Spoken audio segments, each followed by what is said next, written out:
Hello students, आप सभी का एक बार फिर स्वागत है। आज देखिए मैं आपको बताऊंगा चैप्टर आव्यू यानी मैट्रिसेस जो चैप्टर है उससे संबंधित कुछ एक्स्ट्रा क्वेश्चंस। शायद हो सकता है देखिए वो एनसीईआरटी की बुक में नहीं हो, लेकिन मैं वो अपनी तरफ से बताता हूं। चलिए सबसे पहला क्वेश्चन जो इसमें है, देखिए दो आव्यू आपके सामने लिखे हुए हैं, 2 गुणा 2 क्रम के हैं क्योंकि इसमें 2 पंक्ति और 2 स्तंभ हैं। ये भी 2 गुणा 2 क्रम का है और ये भी 2 गुणा 2 क्रम का है एक आव्यू। और हमें एक ये बात दी हुई है, इन दोनों का जो गुणनफल है यानी कि a इंटू बी वो एक शून्य अवयव है। a इंटू बी जो है वो एक शून्य अवयव है। तो आपसे देखिए ये बात पूछी जाएगी इस क्वेश्चन में कि थीटा माइनस फाई यानी ये जो दो कोण है आपके थीटा और फाई, इनका अंतर। अब वो चाहे थीटा माइनस फाई कहें आप या फाई माइनस थीटा कहें, बात तो एक ही है। इनका जो अंतर है ये पाई/2 का एक विषम गुणांक होगा, 90 का विषम गुणांक। ये हमें सिद्ध करके दिखाना है।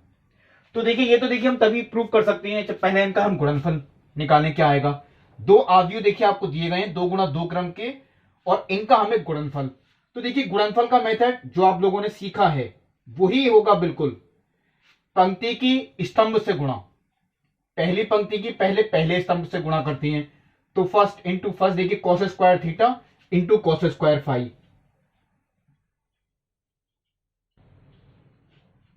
प्लस इन दोनों की गुणा cos theta cos phi sine theta sine phi.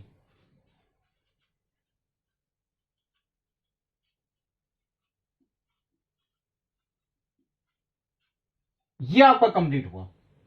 पहली पंक्ति की पहले स्तंभ से गुणा, ये देखिए मैंने कंप्लीट की। अब देखिए पहली पंक्ति की दूसरे स्तंभ से गुणा, तो कॉस स्क्वायर थीटा इंटू ये कॉस फाई साइन फाई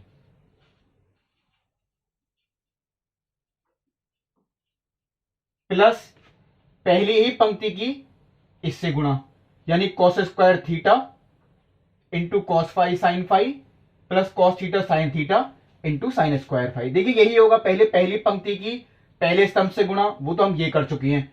अब पहली पंक्ति की दूसरे स्तंभ से गुणा, तो इसकी गुणा तो देखिए इससे होगी, वो मैंने देखिए लिख दी cos square theta into cos phi sine phi plus इसकी गुणा देखिए इससे होगी cos theta sine theta into sine square phi, cos theta sine theta into sine square phi. ये देखिए कंप्लीट हो गया। इसका मतलब है मैं पहली पंक्ति की गुणा तो कंप्लीट कर चुका, पहले स्तंभ से भी और दूसरे स्तंभ से भी।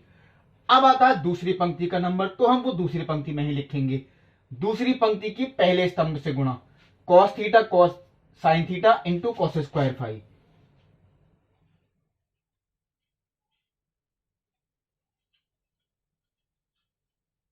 Plus cos theta sine theta. देखिए इसकी तो मैंने गुणा कर दी, पहले की गुणा देखिए पहले से ही होती है और दूसरे अवयव की गुणा वो दूसरे से ही होती है, sine square theta into cos phi sine phi.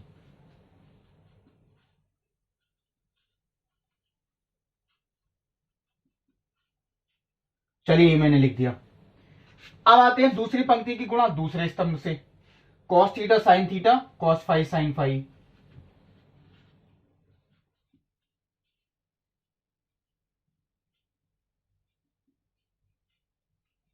Plus दूसरे की गुणा देखिए दूसरे अवयव से यानी sine square theta into sine square phi.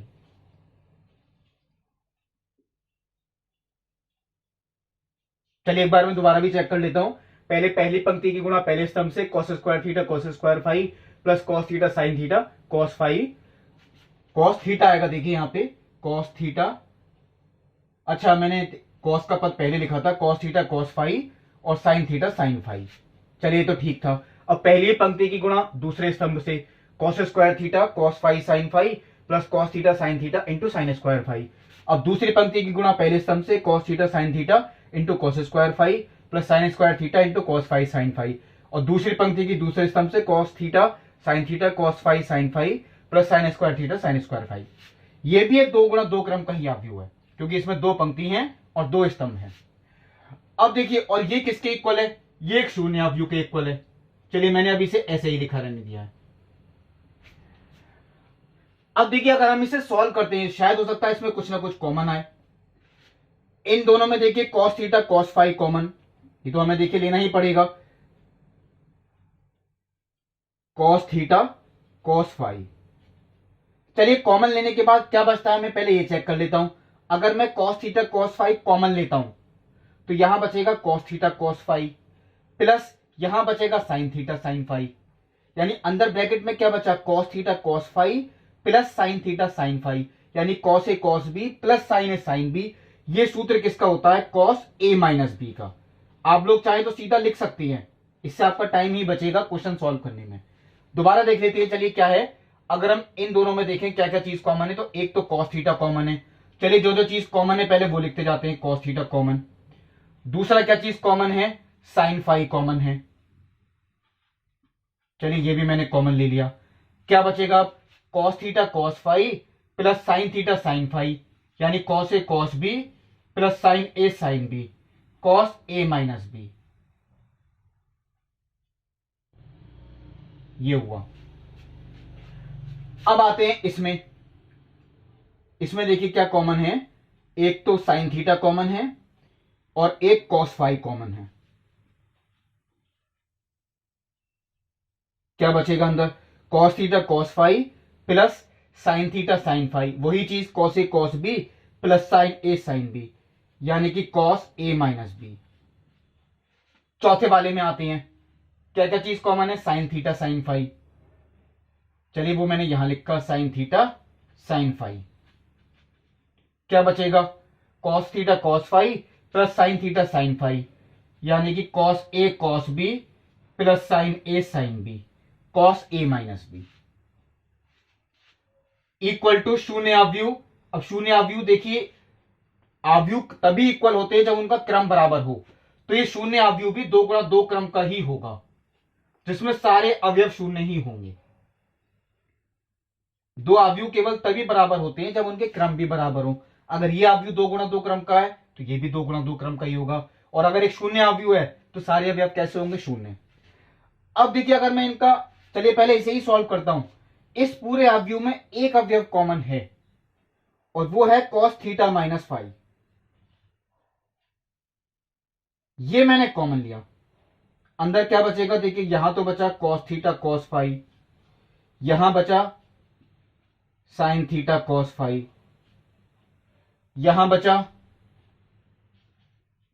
cos theta sin phi और यहां बचा sin थीटा sin फाई।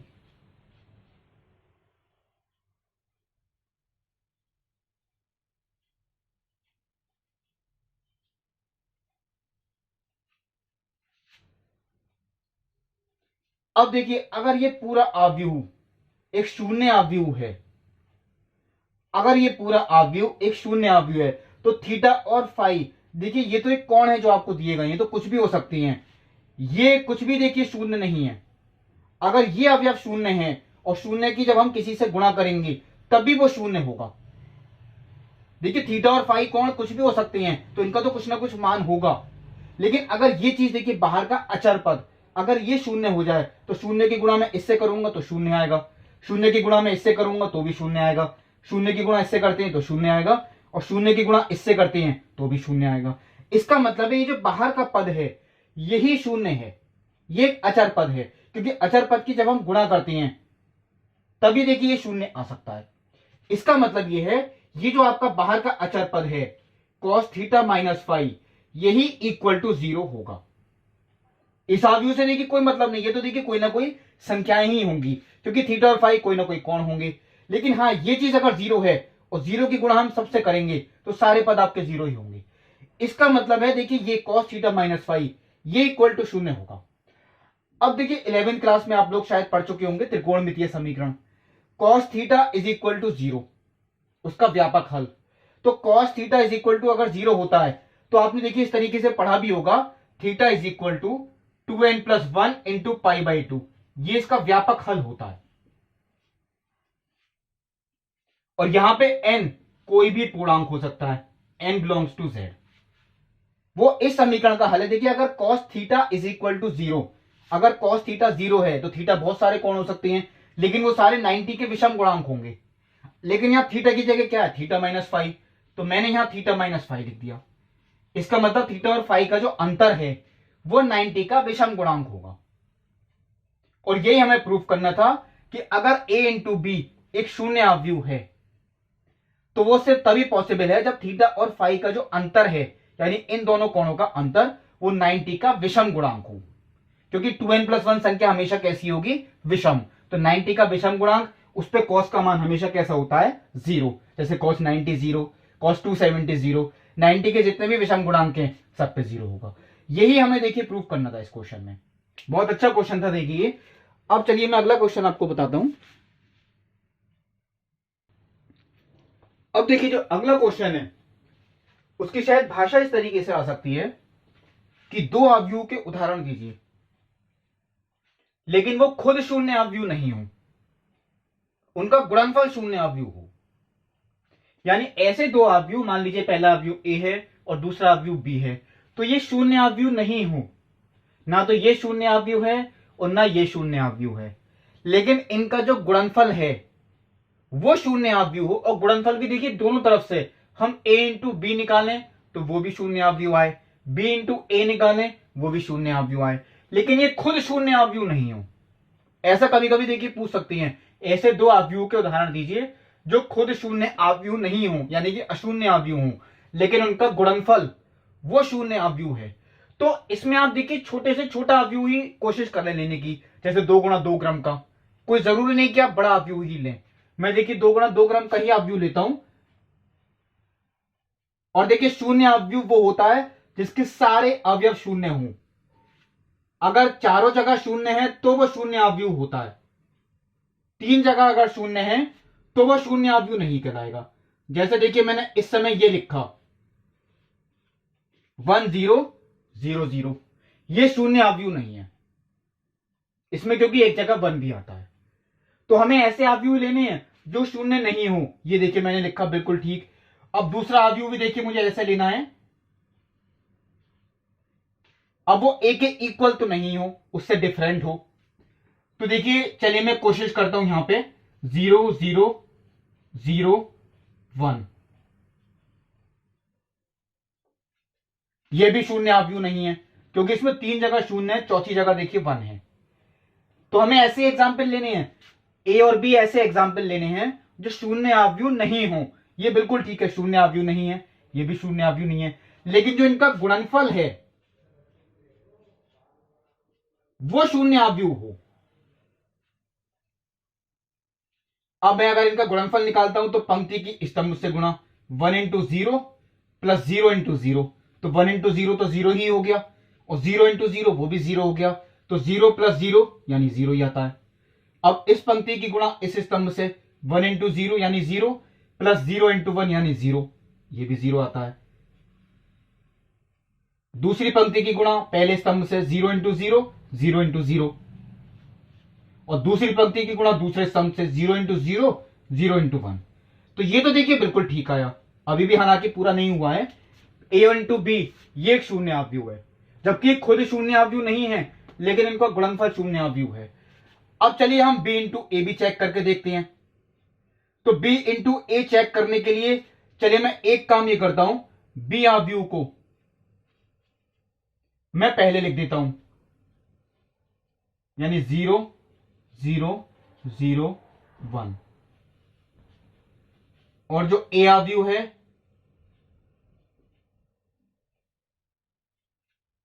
वो मैंने बाद में लिखा।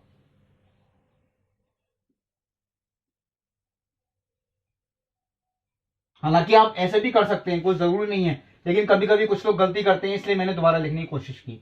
अब देखिए अगर हम b इंटू ए निकालते हैं, पंक्ति की गुणा स्तंभ से, 0 इंटू 1 0 इंटू 0, देखिए 0 आता है, 0 इंटू 0 ये भी 0 हो गया, 0 इंटू 1 1 इंटू 0, और 0 इंटू 0 1 इंटू 0, ये भी शून्य अवयव है। तो यही एक ऐसा एग्जाम्पल था कि ए और बी खुद शून्य अवयव नहीं है, लेकिन उनका गुणनफल वो शून्य अवयव है। अब आप देखिए सोचेंगे मैंने यही एग्जाम्पल लिए, आप यहां 1 की जगह कोई और संख्या कर दें, 2 कर दें, यानी 2 0 0 0, यहां 3 लिख दें, 0 0 0 3, तब भी शून्य नहीं आएगा। तो कहने का तात्पर्य यह है कि पहले अवयव का जो सबसे पहला अवयव है उसमें आप कुछ ना कुछ लिखें, और दूसरे अवयव का जो सबसे लास्ट वाला अवयव है उसमें कोई ना कोई संख्या लिखें। जरूरी नहीं कि 1 ही लिखें, कुछ और भी लिख सकते हैं। इनके गुणनफल हमेशा शून्य नहीं आएंगे। ऐसा अवयव अगर आप लिखते हैं तो चाहे आप a इंटू बी निकालें चाहे b इंटू ए, वो आपका शून्य ही उत्तर आएगा। ये ऐसे अवयव के एग्जाम्पल हुए जो खुद शून्य अवयव नहीं थे, लेकिन उनका गुणनफल वो एक शून्य अवयव है। अब चलिए इसी तरीके के कुछ और क्वेश्चंस भी हैं।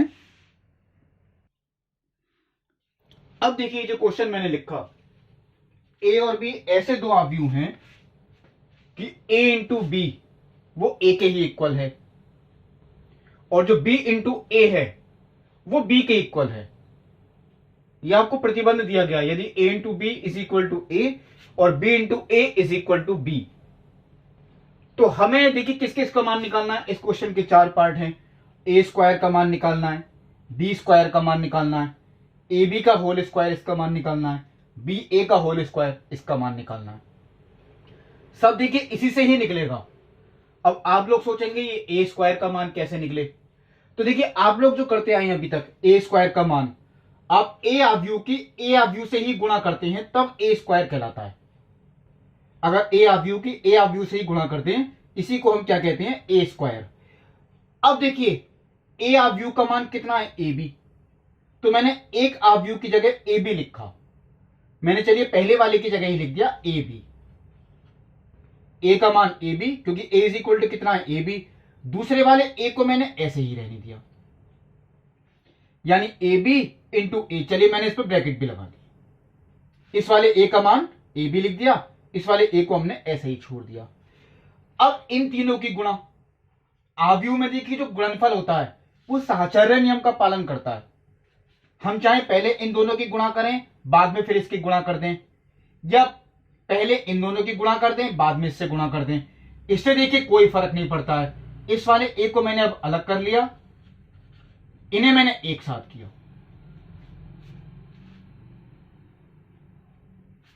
ये साहचर्य नियम ही होता है। हम ये ब्रैकेट अगर हम इधर भी लगा दें, यानी फर्स्ट की सेकंड से गुणा करें फिर बाद में थर्ड से गुणा कर दें, या सेकंड और थर्ड की पहले गुणा कर लें बाद में फर्स्ट से कर दें, फर्स्ट और थर्ड को कभी पहले नहीं ले सकते। जो पास पास होते हैं यानी समीपवर्ती होते हैं उन्हीं को ही हम ले सकते हैं। तो ये मैंने इन्हें ट्रांसफर किया इधर, यानी b इंटू ए, इसे मैंने ऐसे ही छोड़ दिया। ये b इंटू ए किसके इक्वल है, b के इक्वल। तो इस b इंटू ए की जगह मैंने b लिख दिया। अब ये हो गया a इंटू बी, और ये a इंटू बी किसके इक्वल है, a के। इसका मतलब ये हुआ अवयव a का जो स्क्वायर है वो खुद a के ही इक्वल है, यानी ए स्क्वायर इज इक्वल टू ए। अब देखिए अगर हम बी स्क्वायर का मान निकालें तो वो भी इसी तरीके से ही लिखेंगे। एक बार फिर समझ सकते हैं आप लोग, बी स्क्वायर का मान वही बी इंटू बी। एक बी को हम ऐसे ही छोड़ेंगे और एक बी की जगह लिखेंगे बी ए। मैंने पहले वाले देखिए बी की जगह ही लिखा है बी ए, इस वाले बी को हमने ऐसे ही छोड़ दिया। अब देखिए मैं ब्रैकेट फिर ट्रांसफर करता हूं, फर्स्ट और सेकंड की गुणा है, मैं पहले सेकंड और थर्ड के लिखता हूं। फर्स्ट को हमने पहले ही अलग कर लिया, यहां पे ये देखिए ये ए बी मैंने एक साथ लिख लिया, बी को मैंने अलग कर दिया। अब ये ए बी किसके इक्वल है, ए के इक्वल, तो मैंने ए बी की जगह लिख दिया ए। अब आ गया ये बी ए, और B A is equal to कितना है, बी, यानी बी का जो स्क्वायर है वो भी बी के ही इक्वल है। अब आता है ए बी का स्क्वायर, तो ए बी का स्क्वायर भी देखिए हम इसी तरीके से लिखेंगे, A B into A B.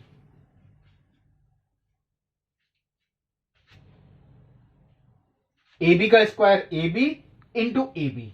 अब आप लोग कहेंगे ए बी का मान कितना है, ए, तो यहां ए लिख दें, फिर ए लिख दे, तो ए इंटू ए कितना हो गया, ए स्क्वायर, और ए स्क्वायर इज इक्वल टू कितना है, ए। ये भी उत्तर है एक। लेकिन चलिए मैं आपको दूसरा मेथड बताता हूं जैसे मैंने ऊपर किया है। मैंने ये बात कही थी, देखिए आप दो समीपवर्ती हैं उनको एक साथ ले सकती हैं। फर्स्ट और थर्ड को कभी एक साथ नहीं ले सकते, सेकंड और फोर्थ को कभी नहीं ले सकते, सेकंड थर्ड को ले सकते हैं क्योंकि ये समीपवर्ती हैं। यानी मैंने देखिए पहले को अलग रहने दिया, इन दोनों को मैंने एक साथ लिखा b इंटू ए, और फोर्थ वाले को भी मैंने अलग ही लिखा। ये b इंटू ए किसके इक्वल है, b के। यानी ए, इसे मैंने क्या लिख दिया देखिए बी, क्योंकि ऊपर दिया हुआ है, और लास्ट वाला ऐसे ही। अब इन्हें मैंने फिर एक साथ लिखा, क्योंकि ए बी ये किसके इक्वल है, ए के, तो इसकी जगह अगर मैं ए लिख देता हूं तो ये आ गया ए बी। यानी इसका जो वर्ग है वो खुद इसी के ही इक्वल है। मैं इसलिए इस तरीके से करना चाह रहा था क्योंकि ए बी का वर्ग वो ए बी के ही इक्वल है। अब देखिए चौथा पार्ट, बी ए का स्क्वायर, तो इसे भी हम इस तरीके से लिखेंगे बी ए इंटू बी ए। वही रूल जो मैंने अभी ऊपर अप्लाई किया, सेकंड और थर्ड को मैंने एक साथ लिखा, फोर्थ वाले को मैंने अलग किया। ए बी आव्यूह ए के इक्वल है।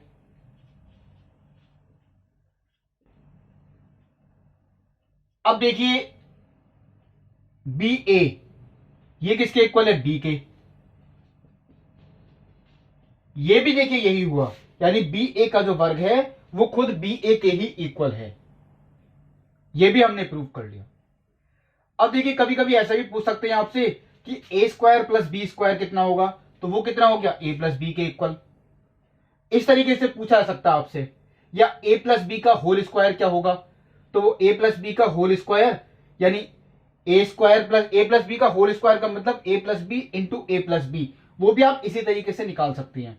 उनका वर्ग सीधा नहीं होता है, आव्यूह में देखिए गुणा करनी पड़ेगी, A square plus A B plus B A plus B square, यानी 2a प्लस 2b, वो इसका उत्तर आएगा। तो इस तरीके के क्वेश्चन जैसे आपको अगर देते हैं तो आपको यही रूल्स अप्लाई करने हैं। बस ये बात ध्यान रखें साहचर्य नियम कैसे अप्लाई होता है। जो दो समीवर्ती आव्यूह होते हैं उन्हीं को आपको एक साथ पहले लेना है, ऑल्टरनेट वालों को कभी नहीं लेना एक साथ। चलिए ये भी एक क्वेश्चन था जो शायद एनसीईआरटी में नहीं था। अब देखिए एक आध क्वेश्चन और भी है। देखिए जो क्वेश्चन मैंने लिखा इस समय, एक आव्यूह 3x3 क्रम का जो आपके सामने लिखा हुआ है, 0 alpha alpha 2 beta beta minus beta gamma minus gamma gamma. अगर इस आव्यूह की इसके परिवर्त आव्यूह से गुणा वो इकाई आव्यूह के इक्वल है, ये सिद्ध नहीं करना है, ये आपको दिया गया है कि यदि a इंटू ए डैश यानी आव्यूह a और इसका परिवर्त आव्यूह इन दोनों का जो गुणनफल है वो एक इकाई आव्यूह है, तो अल्फा बीटा गामा के मान ज्ञात कीजिए, ये सवाल है। तो देखिए परिवर्त आव्यूह आप लोग जानते हैं, जब हम पंक्तियों को स्तंभों में बदल देते हैं तो वो उसका परिवर्त आव्यूह होता है। अब देखिए जैसे पहला स्तंभ है, इसे हम पंक्ति के रूप में लिख दें, यानी 0 अल्फा अल्फा। दूसरा जो स्तंभ है इसे हम पंक्ति के रूप में लिख दें 2 बीटा बीटा माइनस के बीटा। और तीसरा जो स्तंभ है इसे हम तीसरी पंक्ति के रूप में लिख दें गामा माइनस की गामा गामा। अब इन दोनों का जो गुणनफल है वो इकाई आव्यूह के इक्वल है। तो चलिए अगर हम इन दोनों की गुणा करते हैं क्या आती है, पहले पहली पंक्ति की गुणा पहले स्तंभ से, तो 0 इंटू 0 0, ये हो गया 4 बीटा स्क्वायर और ये हो गया गामा स्क्वायर। तो 0 plus 4 beta square plus gamma square, वो सॉल्व करके देखिए यही आएगा। अब पहली पंक्ति की गुणा दूसरे स्तंभ से, 0 इंटू अल्फा 0 हो गया, 2 beta into beta 2 beta square और माइनस के गामा स्क्वायर, क्योंकि ये माइनस था तो ये हो गया 2 बीटा स्क्वायर माइनस के गामा स्क्वायर। अब पहली पंक्ति की गुणा तीसरे स्तंभ से, 0 into alpha 0, 2 beta into minus beta minus 2 beta square plus gamma square, यानी gamma square minus 2 beta square. अब दूसरी पंक्ति की गुणा चलिए करते हैं, alpha into 0 0, 2 beta square minus की gamma square, 2 beta square minus gamma square. दूसरी पंक्ति की गुणा दूसरे स्तंभ से, तो alpha square plus beta square plus gamma square. और दूसरी पंक्ति की गुणा तीसरे स्तंभ से, alpha square minus beta square और माइनस गामा स्क्वायर।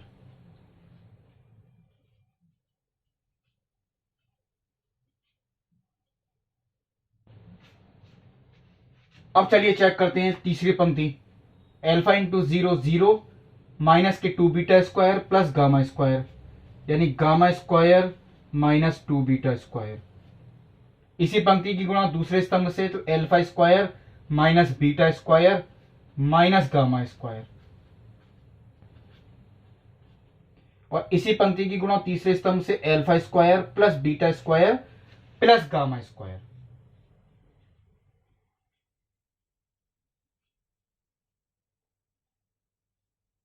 और ये देखिए पूरा गुणनफल a इंटू बी, ये इकाई आव्यूह के इक्वल है। अगर ये 3 गुणा 3 क्रम का है तो यहां ध्यान रखें इकाई आव्यूह भी 3 गुणा 3 क्रम का ही होगा।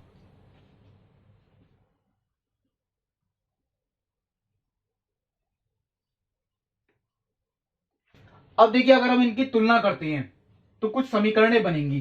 जैसे पहले अवयव को अगर हम इसके इक्वल रखें तो 4 beta square plus gamma square is equal to 1। दूसरे को रखें तो वो 0 के इक्वल, तो ये कितना हो गया 2 beta square minus gamma square is equal to 0। और इसे रखें 0 के इक्वल, तो gamma square minus 2 beta square is equal to 0। वो तो देखिए यही हो गई। अब देखिए इसे 0 के इक्वल रखते हैं तो यही आएगी, इसे 1 के इक्वल रखते हैं, ये और बनती देखिए एक alpha square plus beta square plus gamma square is equal to 1। शायद हो सकता है इनसे ही सॉल्व हो जाए, क्योंकि पहले हम इन्हें सॉल्व कर लेंगे, इनकी जरूरत ही ना पड़े। Alpha square minus beta square minus gamma square is equal to 0। और फिर ये gamma square minus 2 beta square, वो तो यही वाली आ गई। ये वाली इक्वेशन देखिए यही हो गई। एक ये और बचती है extra, alpha square minus beta square minus gamma square is equal to 0। चलिए मैं ये भी लिख देता हूं, ये 4 डिफरेंट इक्वेशंस हैं। इनमें से आप कोई सी भी सॉल्व करके एल्फा का मान, बीटा का मान और गामा का मान निकाल सकते हैं। बहुत सिंपल है, इसमें देखिए कोई इतनी प्रॉब्लम नहीं पड़ेगी। अगर मैं इन दोनों को सीधा ऐड करता हूं तो बीटा स्क्वायर से beta square cancel, gamma square से gamma square cancel, 2 alpha square is equal to 1। मैंने इन्हें सीधा ही प्लस किया, तो इसका मतलब 2 एल्फा स्क्वायर, ये भी कैंसिल इज इक्वल टू 1। तो alpha square is equal to 1/2। इसका मतलब alpha is equal to plus minus 1/√2।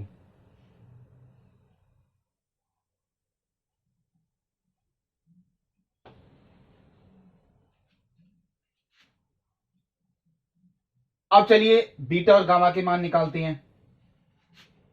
4 beta square plus gamma square, इन दोनों को भी देखिए अगर हम सीधे ऐड कर दें तो गामा स्क्वायर से gamma square cancel, 6 beta square is equal to 1। Beta square is equal to 1/6, तो beta is equal to plus minus 1/√6।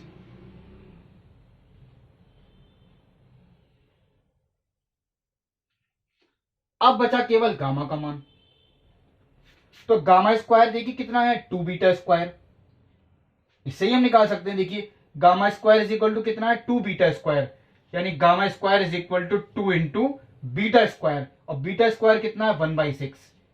इसका मतलब gamma square is equal to 1/3, तो gamma is equal to plus minus 1/√3।